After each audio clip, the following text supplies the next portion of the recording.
Comme chaque année, les maires samariens se retrouvent à Mégacité, à Amiens, pour l'Assemblée Générale de l'Association des maires de France du département.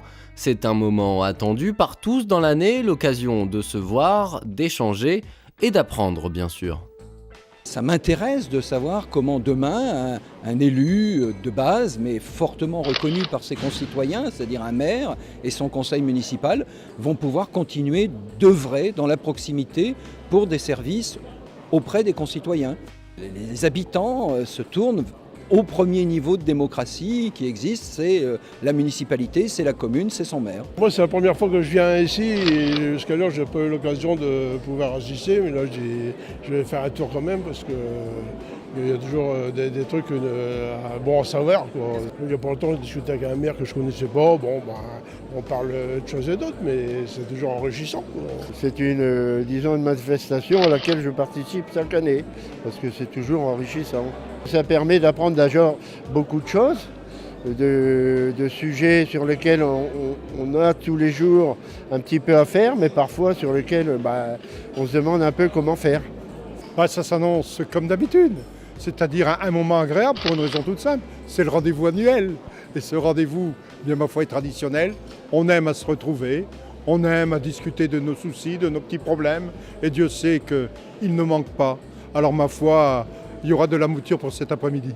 Le thème abordé dans l'après-midi était la décentralisation avec l'acte 3. Invité cette année Gérard Larcher, l'ancien président du Sénat et maire de Rambouillet, qui est venu apporter son analyse de la situation, mais également pour échanger avec les maires du département. Bon, je suis venu à l'invitation du président de l'association des maires de ce département parce que c'est toujours un moment de rencontre important entre maires. Je suis maire moi-même et sénateur. Et j'allais dire, on est à un moment important pour les collectivités territoriales. D'abord parce que les collectivités territoriales, et notamment les communes, j'allais dire, sont elles aussi impactées par les réalités financières, avec notamment la baisse des dotations. Et donc elles doivent adapter aussi leur fonctionnement. Mais aussi parce qu'il y a un acte 3 de la décentralisation. Cet acte 3 de la décentralisation est un acte majeur, puisqu'au fond, cet acte, il va consacrer la région comme chef de file. Il va marginaliser le département en le contenant dans les seules, j'allais dire, activités sociales, qui sont des activités importantes, mais au fond, il va payer pour des décisions nationales. Et puis, il va effacer progressivement la commune au bénéfice des intercommunalités. Le maire ne peut pas demain n'être qu'un espèce d'acteur social ou d'acteur administratif représentant l'État.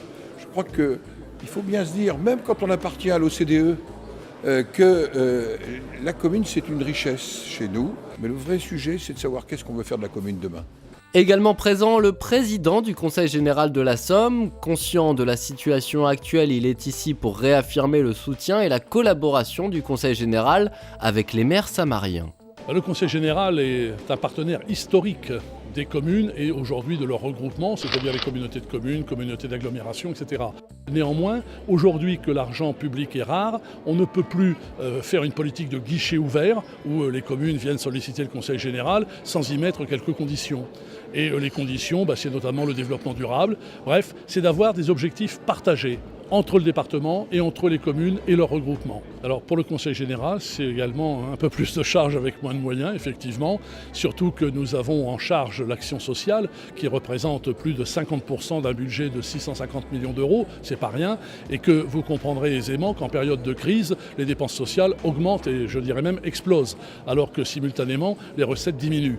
Donc effectivement, la situation est difficile. Je redoute également 2014, qui risque d'être encore plus difficile. Mais néanmoins, nous n'avons pas souhaité baisser le volume d'investissement. Parce qu'en France, 75% des investissements publics sont réalisés par l'ensemble des collectivités territoriales, communes, intercommunalités, départements, régions, etc.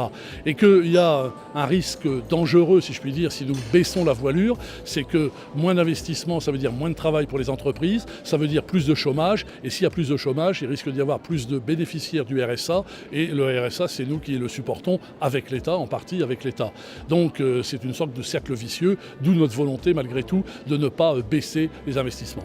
Ce rendez-vous des maires samariens permet donc de se maintenir informés, mais également d'aller à la rencontre de leurs partenaires, des entreprises ou services qui les accompagnent dans leurs démarches et leurs projets. L'objectif d'une journée comme ça, c'est tout d'abord avoir l'occasion de rencontrer nos propres sociétaires, des communes qui sont assurées à Groupama, les maires qui ont leur contrat d'assurance personnelle à Groupama, de pouvoir répondre à leurs questions, de pouvoir éventuellement proposer des nouvelles offres, etc. Et puis bien évidemment avoir l'occasion de rencontrer de nouvelles communes pour lesquelles on peut profiter de faire contact avec eux prochainement. C'est beaucoup de relationnel, c'est de pouvoir rencontrer nos élus, discuter avec eux de leurs problématiques liées à nos activités, l'activité du déchet, et puis de leur présenter la globalité de nos activités. Nous, on n'a rien à vendre puisqu'on est un service public et donc on est plutôt dans de la pédagogie, dans l'explication du rôle de RTE, notamment on a un contexte de transition énergétique aujourd'hui, d'expliquer en quoi RTE peut essayer d'aider à ce grand changement sociétal. C'est toujours important d'abord parce que les élus sont nos partenaires, nos ouvrages sont situés dans les communes et notamment dans les communes rurales et donc c'est important de voir en une seule journée l'ensemble des maires et de leurs services et de pouvoir répondre à leurs questions qui parfois ne sont pas posées dans des grandes réunions ou dans des contextes un peu plus techniques. Rendez-vous l'année prochaine pour une nouvelle assemblée générale d'AMF 80 où les maires de la Somme continueront d'échanger, de s'informer et de débattre.